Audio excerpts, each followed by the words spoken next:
Ligne droite, vue de haut, Liselotte Dutreuil.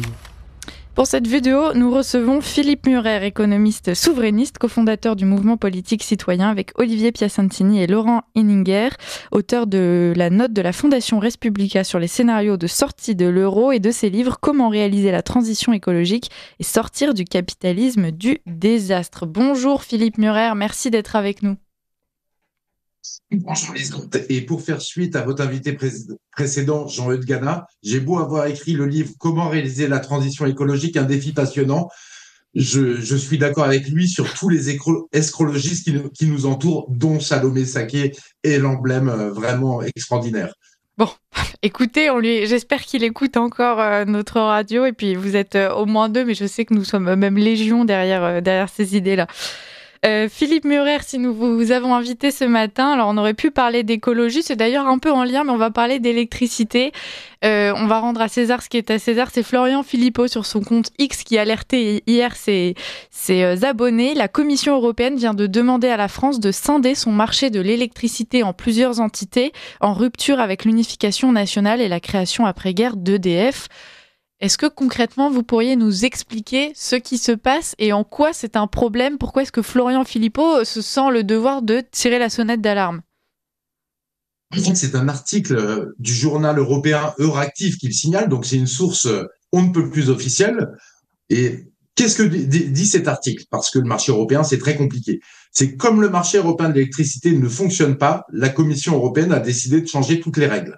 Donc on a un nouveau livre blanc de l'électricité qui va sortir avec de nouvelles règles en mars 2025 pour encore plus de marché européen de l'électricité. Ce qu'ils nous promettent, en fait, c'est un système encore plus compliqué. Donc, on va diviser en plusieurs régions. Par exemple, le marché français. Le gouvernement va être normalement obligé de faire ça avec des prix différents selon les régions, c'est-à-dire exactement ce qui se passe en Italie et en Suède, où il y a des prix de l'électricité qui sont différents selon les régions.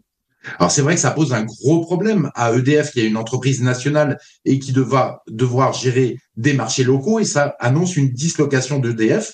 Enfin, l'Union européenne, en fait, demande que le régulateur français, allemand, espagnol disparaisse au profit d'un régulateur européen. Mais l'objectif dans tout ça, final, c'est un prix unique de l'électricité en Europe. C'est-à-dire que l'atout nucléaire français ne va plus bénéficier aux Français, mais va être distribué dans toute l'Union européenne. La France va donc devoir, à terme, avoir un prix de l'électricité qui va s'aligner vers le haut avec l'Allemagne et le prix allemand qui va baisser. C'est-à-dire qu'on va distribuer la rente nucléaire française que nous avons construite avec notre argent public à toute l'Union européenne. Et si vous voulez, ça rejoint le marché européen de l'électricité comme il a été créé depuis 2012.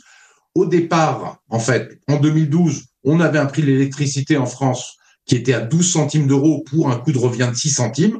Avec le marché de l'européen de l'électricité, on a réussi à obtenir un prix 2 fois plus cher, 25 centimes d'euros, pour un coût de revient qui est toujours de 6 centimes d'euros. Alors, vous parlez de cette rente nucléaire, elle a été longtemps décriée, notamment par tous les lobbies écologistes et par ces pays qui, eux, ont choisi de s'orienter vers d'autres sources d'énergie. Aujourd'hui, tous ces pays seront assez contents finalement de profiter du manque de conscience écologique de la France et donc de ces centrales nucléaires. C'est ce que vous nous expliquez. Tout à fait, c'est pas un manque de conscience écologique parce qu'en fait, l'énergie nucléaire, ça permet d'avoir 100% du temps une énergie qui est tout à fait propre et une énergie qui est pas chère. Or, la voie qui a été choisie par l'Union européenne, c'est une voie différente. C'est le dogme des énergies renouvelables allemand qui a été imposé en fait à toute l'Europe. Parce que, rappelons, quand on a une éolienne qui tourne et qui produit de l'électricité, elle n'en produit qu'un quart du temps. Les 3/4 du temps restant, en fait, c'est de l'électricité produite par une centrale à gaz ou au charbon, comme en Allemagne. C'est exactement ce qui se passe là-bas. Et c'est beaucoup plus polluant, bien sûr, qu'une centrale nucléaire qui produit 100% du temps une énergie propre. Mais alors, il y a deux choses. L'Union européenne, effectivement, ne veut pas qu'il y ait des financements pas chers de l'électricité nucléaire. Et la ministre suédoise s'en est plainte récemment auprès des Allemands. Et en plus de cela, vous comprenez que le fait d'avoir une éolienne et une centrale à gaz en même temps au lieu d'une centrale nucléaire, ça coûte beaucoup plus cher. Il faut 2 systèmes de production. Donc, c'est plus cher. Deuxièmement, il faut des réseaux électriques beaucoup plus complexes et beaucoup plus coûteux parce qu'il faut prendre de l'électricité dans tous les points où il est produit, donc dans toutes les éoliennes et les panneaux solaires français, pour les ramener. Donc ça coûte très cher. Le prix, c'est combien? C'est 700 milliards d'euros pour l'Allemagne. 700 milliards d'euros qu'ils ont investis depuis 15 ans pour se passer d'énergie nucléaire et passer aux renouvelables et aux centrales charbon-gaz. Donc, si vous voulez, c'est complètement fou parce que l'électricité allemande produit 7 fois plus de CO2 que l'électricité française. Et puis, quand il n'y a pas de vent, dernière chose, c'est que l'Allemagne est obligée d'aller tirer l'électricité des autres pays. Ça s'est passé cet hiver. Il y a eu 3 semaines sans vent. Qu'a fait l'Allemagne? Elle n'avait pas assez d'électricité au charbon et au gaz pour le pays. Donc, elle est allée tirer de l'électricité en Suède massivement. Ce qui a fait exploser les prix en Allemagne, mais aussi en Suède. Et la ministre suédoise de l'électricité, qui n'a pas la langue dans sa poche, a fait grand bruit avec ça en dénonçant ce que faisait l'Allemagne. Nous sommes donc enfermés dans un système incroyable, kafkaïen. Et l'Union européenne, pire que ça, impose des amendes à la France parce que la France a trop de nucléaire et pas assez d'énergie renouvelable. Donc on est plus propre que les Allemands, mais on a des amendes. L'amende, c'est 1 milliard d'euros par an pour la France parce qu'elle n'a pas assez d'éoliennes. Et là où nous sommes chez les fous, c'est que la France a déjà trop d'électricité aujourd'hui. Elle vend 20% de son électricité au reste de l'Europe. Donc on demande de construire plus d'éoliennes à coût de milliards d'euros. Donc on va produire plus d'électricité. Et en fait, la France, quand elle construit une éolienne, elle est obligée de fermer, dès qu'il y a du vent, partiellement les centrales nucléaires. Donc on va dépenser un tas d'argent pour une électricité dont on n'a pas besoin. Donc nous sommes vraiment chez les Shadocks avec l'Union européenne. Oui, on marche sur la tête comme. Je suis absorbée par ce que vous dites, puisque on ne comprend pas la logique derrière tout ça. Par ailleurs, d'un point de vue strictement politique, une fois de plus, accepter ce grand régulateur européen, c'est une perte de souveraineté pour la France. Bien sûr, c'est une perte de souveraineté. C'est le régulateur européen qui va décider, en fait, pour la France maintenant, alors qu'on avait aujourd'hui un régulateur français. Mais si vous voulez, la manière de fonctionner de l'Union européenne, c'est toujours la même. C'est-à-dire, ils créent un grand marché européen pour faire plus d'Union européenne et ils font disparaître les organisations françaises des pays comme la France, l'Allemagne et les autres. Puis après, ce marché, en fait, de l'électricité qu'ils ont créé et de l'énergie, en fait, c'est un marché pur, sans protection du consommateur et des entreprises. Donc, on a les prix de l'électricité qui varient très, très fortement et on a vu les difficultés pour les Français et les entreprises. Et pour faire fonctionner tout ça, harmoniser tout ça au niveau de l'Union européenne, en fait, il y a des réglementations extrêmement complexes pour que ce marché harmonise toute l'Europe. Et on a vraiment un cocktail toxique, toujours plus d'Union européenne, toujours moins de France, toujours plus cher et des normes toujours plus complexes. Cicéron disait la chose suivante, il disait que au moment où un empire s'effondre, il pond des lois de plus en plus folles. C'est exactement là où nous en sommes aujourd'hui.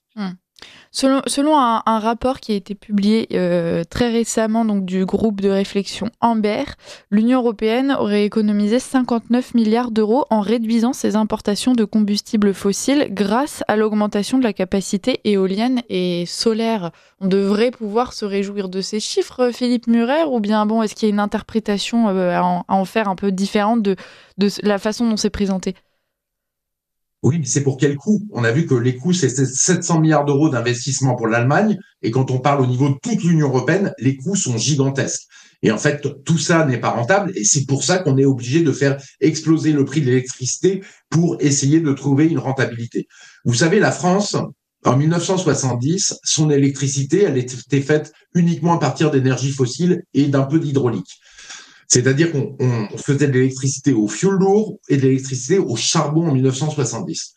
En 40 ans, même pas, de 1974 à 1995, donc en 20 ans, la France a construit avec l'État stratège 56 centrales nucléaires qui ont fait qu'on est passé en 20 ans pour un coût très peu cher de l'électricité au charbon et au fioul lourd à de l'électricité nucléaire pas chère et qui est complètement propre. Donc vous voyez, il y a des manières beaucoup plus intelligentes de faire en sorte de se passer des énergies fossiles et de nos importations d'énergie fossile.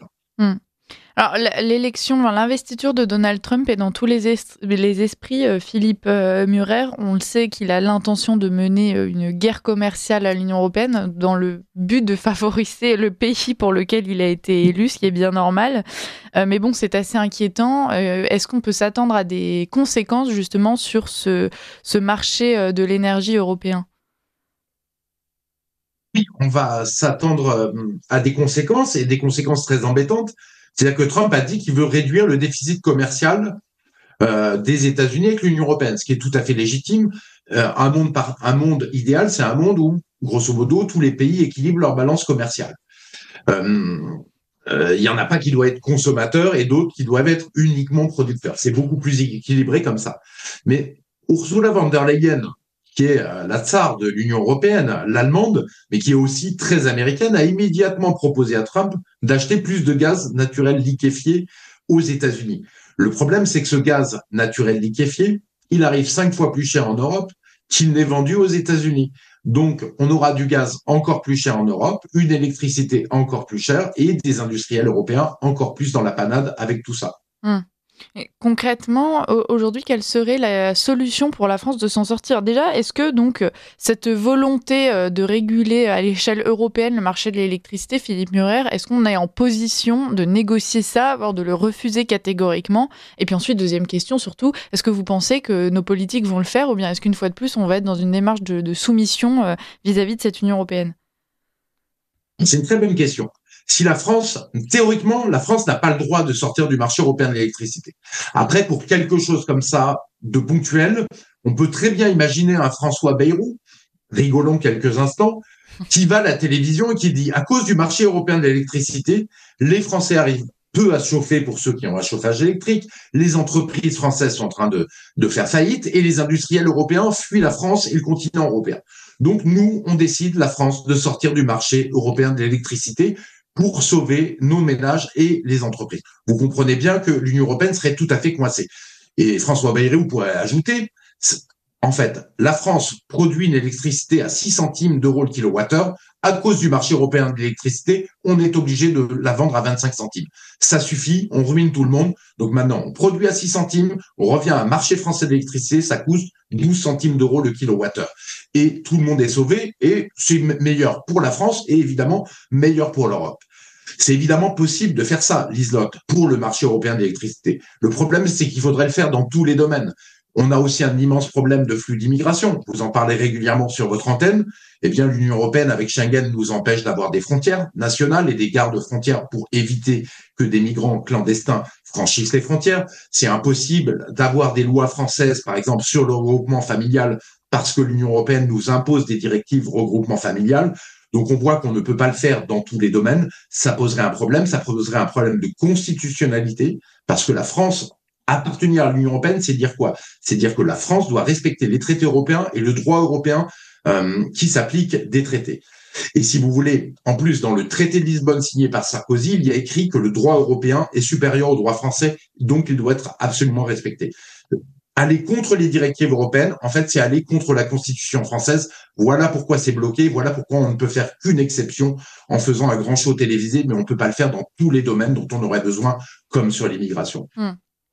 Philippe Murer, aujourd'hui, si nous étions dans un monde idéal et que la France produisait juste de l'électricité pour les Français et que ce marché s'organisait indépendamment du reste de l'Union européenne, est-ce qu'on peut imaginer ce que coûterait l'électricité aux Français ? Puisqu'on le sait, vous l'avez dit, aujourd'hui, il y a des Français qui peinent à se chauffer simplement parce que l'électricité est trop chère et qu'ils se chauffent donc avec des radiateurs électriques, par exemple.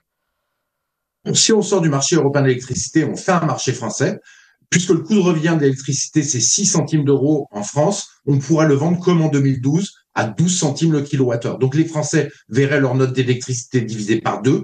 Et pour les entreprises, on pourrait aussi diviser par 2 les notes d'électricité, ce qui sauverait un tas d'entreprises, qui permet de développer l'emploi, les entreprises françaises et le pouvoir d'achat. Ça serait formidable. Malheureusement, c'est pas le cas aujourd'hui. Oui, on le sait bien, les entreprises françaises sont les premières victimes de cette hausse de l'électricité. Il y a eu beaucoup de faillites ces derniers mois. Philippe Murer, j'ai perdu ma question. Si je me permets, Allez, justement, si je me permets, Liselotte, il y a eu l'audition du dirigeant de Michelin au Sénat. Ah, ben voilà. Et qu'a-t-il dit? Il a dit, même pour Michelin, les coûts de l'électricité sont 2 fois plus chers en France qu'aux États-Unis. Et même pour Michelin qui négocie ses prix, hein, puisque c'est une entreprise très très forte, multinationale. Et il disait aussi, le coût du gaz, c'est 4 fois plus cher en France et en Europe qu'aux États-Unis. Et il dit, on fait face à des prix de l'électricité très élevés, et en fait, on est obligé de fermer tout simplement l'usine de Vannes et de Cholet, parce que avec 1200 salariés. Et ça pose un problème évidemment majeur à Michelin. Et là, on peut pas dire qu'il délocalise pour faire des bénéfices. Il délocalise juste pour sauver l'entreprise. Qui plus est, en fait, le patron de Michelin expliquait aussi ce qu'on expliquait tout à l'heure, qu'il faisait face à des réglementations européennes très lourdes et changeantes. Il résumait ainsi la compétition entre les entreprises européennes et les entreprises américaines ou asiatiques de la manière suivante. J'adore faire des compétitions de football. Le problème, c'est que nous jouons à 11 joueurs et qu'on permet aux autres équipes de jouer à 22 joueurs. Et en plus, ils ont le droit de prendre le ballon avec les mains. Dans ces conditions, c'est impossible de gagner. Ouais. Alors, ma question m'est revenue puisque vous avez parlé donc d'une grosse entreprise, à savoir Michelin. Moi, ma question, c'était EDF dans tout ça. Voilà, quelle serait la position de l'entreprise face à ces nouvelles régulations? Alors, la position par rapport aux nouvelles régulations européennes, oui. Ça va être encore un embrouillamini de plus. Il y avait eu Olivier Berruyer du site internet Elucide avait fait un superbe schéma. Il avait montré que avant le marché européen de l'électricité, quand on avait un marché français, en fait, il y avait un producteur EDF et un consommateur, et le producteur vendait au consommateur en étant assujetti à l'État qui lui disait, voilà, faites des prix pour être rentable, mais pas trop cher. Depuis ça, on a un embrouillamini avec EDF, donc qui produit les concurrents alternatifs qui vont acheter de l'électricité à EDF et qui émettent des factures vers les Français en s'engraissant. On a ensuite les réseaux ERDF. On a tout un tas de parasites, d'entreprises parasites et un système bureaucratique hyper complexe. Et c'est ça qui pose des problèmes, notamment à EDF et à tout le système d'électricité. On est devenu d'un système simple, avec une entreprise qui vend aux Français directement, à un système hyper complexe, nébuleux, et qui coûte beaucoup d'argent à EDF et qui pose des problèmes majeurs à EDF. Alors, finalement, on comprend que les biais de solution pour, en tout cas, favoriser l'intérêt des Français, c'est déjà simplifier tout simplement ce système de production d'électricité, de vente d'électricité, peut-être revenir à un système pur de fournisseurs et acheteurs. Et puis, il y a quand même un travail idéologique à faire, Philippe Murer. Oui, le travail idéologique à faire, c'est qu'en fait, la première chose, c'est que pour que les entreprises privées fonctionnent bien, en France, ça passe par une entreprise publique de l'électricité. Donc le privé, c'est formidable, et le libéralisme économique dans beaucoup de domaines, mais dans quelques domaines particuliers comme l'électricité ou la SNCF, eh bien, c'est mieux d'avoir un système public clair et bien fait. Vous voyez, vous achetez très cher vos billets de train depuis que la SNCF a été privatisée, a été libéralisée par l'Union européenne. Avant l'Union européenne, en fait, les prix étaient les mêmes le week-end que la semaine. Ils étaient simples, ils n'étaient pas changeants, ils étaient beaucoup moins chers. Et comme l'entreprise n'était pas mise sous une grosse pression concurrentielle, eh bien, l'entreprise pouvait dépenser assez d'argent pour que les trains arrivent à l'heure. Donc, on avait ce système-là qui fonctionnait. Le deuxième système idéologique, c'est le système idéologique qui nous impose des énergies renouvelables, alors qu'en France, on n'en a absolument pas besoin. Les énergies renouvelables, c'est le bien, le nucléaire, c'est le mal. Non, manque de chance. Le nucléaire, ça permet à la France d'avoir une électricité qui est 7 fois moins carbonée que l'électricité allemande, et en plus moins chère. Et puis le dernier biais idéologique, c'est de dire que la France est trop petite, la France est coupable, la France peut pas s'en sortir dans le monde, et qu'en fait la France aurait absolument besoin d'un papa européen situé à Bruxelles, et que sinon elle ne pourrait pas s'en sortir. Et il faut que les Français soient de nouveau fiers d'eux-mêmes, fiers de leur pays, fiers de leur histoire, et savent qu'ils ont fait de grandes choses ensemble dans le passé et qu'ils sont capables d'en faire de grandes choses ensemble à l'avenir. Voilà, c'est la fierté française et l'identité française aussi qu'il faut pousser pour redevenir souverain et redevenir prospère.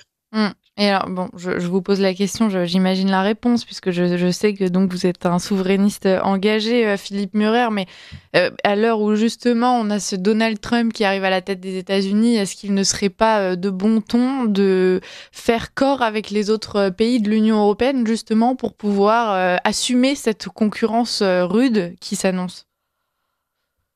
Non, parce que, en fait, que se passerait-il si que fait Donald Trump? Il dit, je veux rééquilibrer le commerce américain avec tous les pays du monde. Il n'a pas du tout été agressif avec la Chine. D'ailleurs, il a une position très intelligente. Il a dit, écoutez, nous avons 300 milliards de dollars de déficit commercial avec la Chine. La Chine nous mange notre industrie. Nous demandons juste à être à l'équilibre commercial avec la Chine. Et nous nous entendrons très bien avec la Chine. Il est très dur pour les gouvernements chinois de dire, non, nous voulons toute l'industrie, nous, et le monde entier n'a pas le droit d'industrie, les Américains y compris. Donc c'est une attitude intelligente. Vis-à-vis de l'Union européenne, en fait, le déficit commercial des États-Unis est de 160 milliards de dollars. En fait, comme l'Union européenne consomme peu, elle exporte beaucoup, et Trump dit que c'est une petite Chine. Que dit Trump? Il dit, je veux rééquilibrer le déficit commercial avec les États-Unis pour qu'on ait assez d'industrie. Le problème, c'est que ce déficit commercial des États-Unis, il est principalement du fait de l'Allemagne, qui a 60 milliards de dollars d'excédent. La France n'a pas d'excédent avec les États-Unis.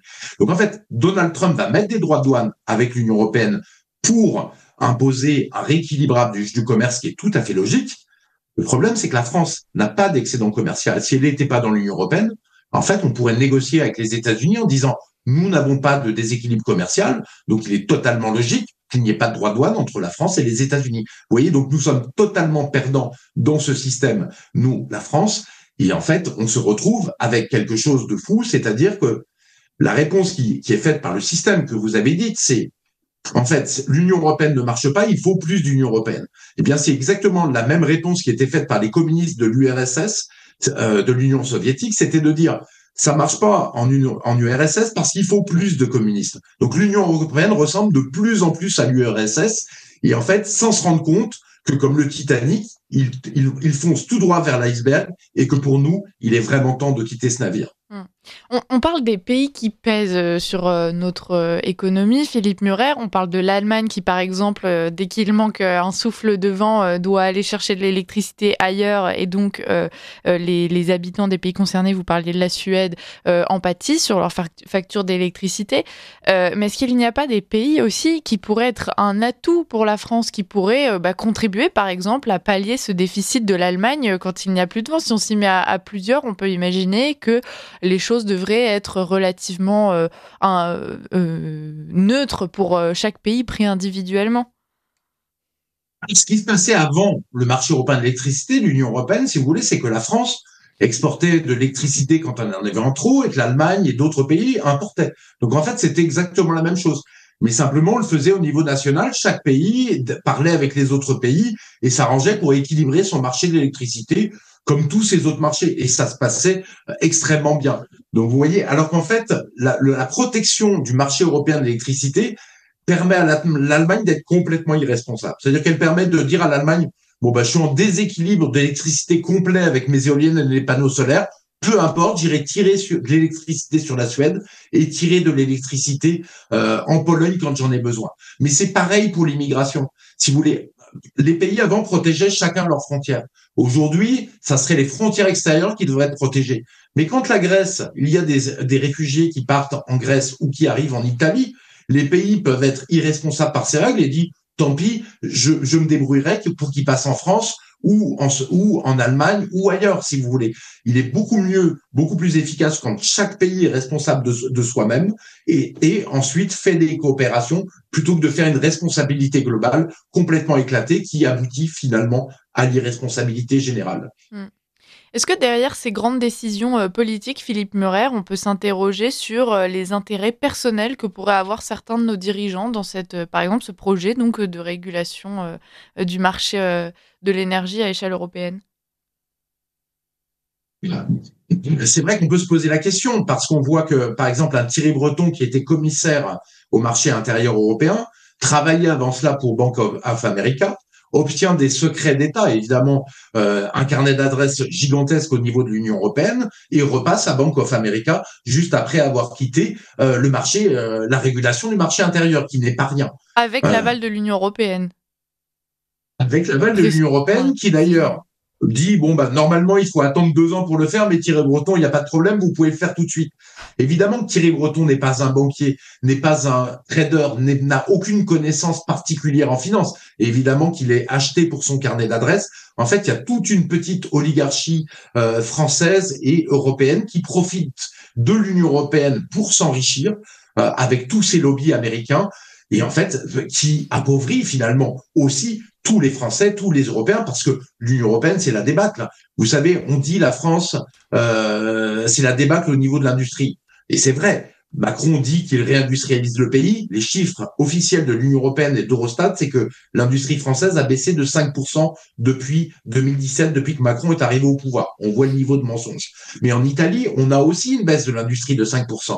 Et en Allemagne, c'est pire, on a 15% d'industrie. Donc, de baisse de l'industrie depuis 2017, c'est structurel.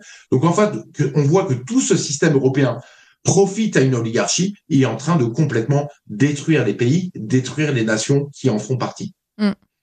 On parlait un peu d'énergie nucléaire. Si cette guerre au nucléaire qui est menée donc par certains pays, mais même par certains lobbies, se poursuit et que la France baisse les armes, Philippe Murer, est-ce que ça ne nous rendrait pas dépendants des pays qui, eux, vont continuer à en produire ? Je pense évidemment aux États-Unis et à la Chine, mais bon, il y a d'autres pays qui sont tentés par ce marché aussi.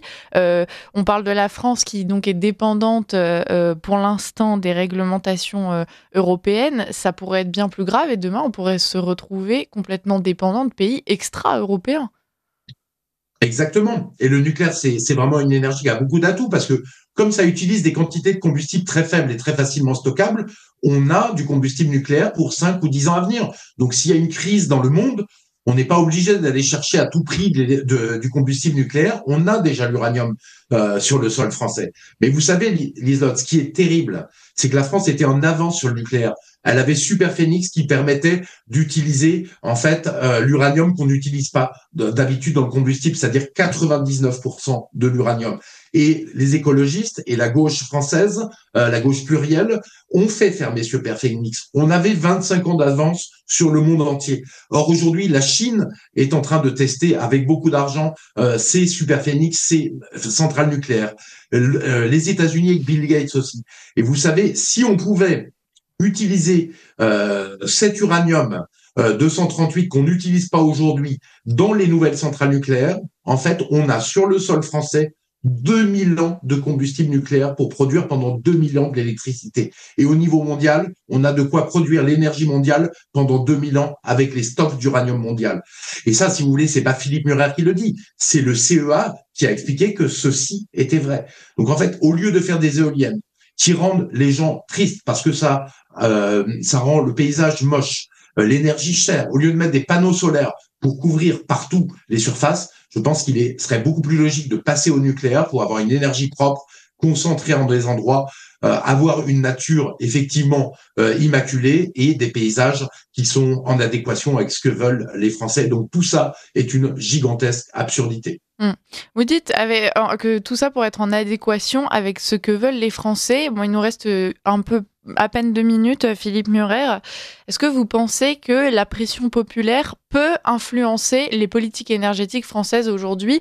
On a reçu récemment Fabien Bouglet qui a lancé donc une pétition, une tribune choc récemment qui a été relayée par Le Point, qui a été signée par des experts. Vous en faites peut-être partie d'ailleurs. Mais voilà, est-ce que vous pensez que il peut y avoir un écho national si jamais les Français se mobilisent sur le sujet pour donner leur avis? Je pense que c'est un écho, mais surtout sur les Français, parce que la caste qui dirige la France est complètement sourde et aveugle, en fait, aux souhaits des Français. C'est vrai mais ce sont des initiatives tout à fait intéressantes, parce que ça montre aux Français, par le biais des médias alternatifs et même par la pénétration dans les médias classiques, qu'il y a un problème sur l'électricité et la façon dont on gère l'énergie dans l'Union européenne. Vous-même, vous montrez, et d'autres médias alternatifs, qu'il y a un problème sur l'immigration dans l'Union européenne et en France. Et à la fin, toute cette caste, en fait, est submergée par tout ce qui est démontré sur la mauvaise gestion de la caste au pouvoir. Mais vous savez, je pense que la caste a décidé de se rigidifier. Elle veut faire taire les Français, elle veut interdire tous les canaux d'expression comme les réseaux sociaux et comme, on le sait, Twitter. Je pense que la révolte sera populaire et la solution sera populaire. Malheureusement, la caste ne bougera pas. Il faudra que les Français dégagent cette caste et envoient de nouveaux politiques au pouvoir pour enfin résoudre les problèmes du pays.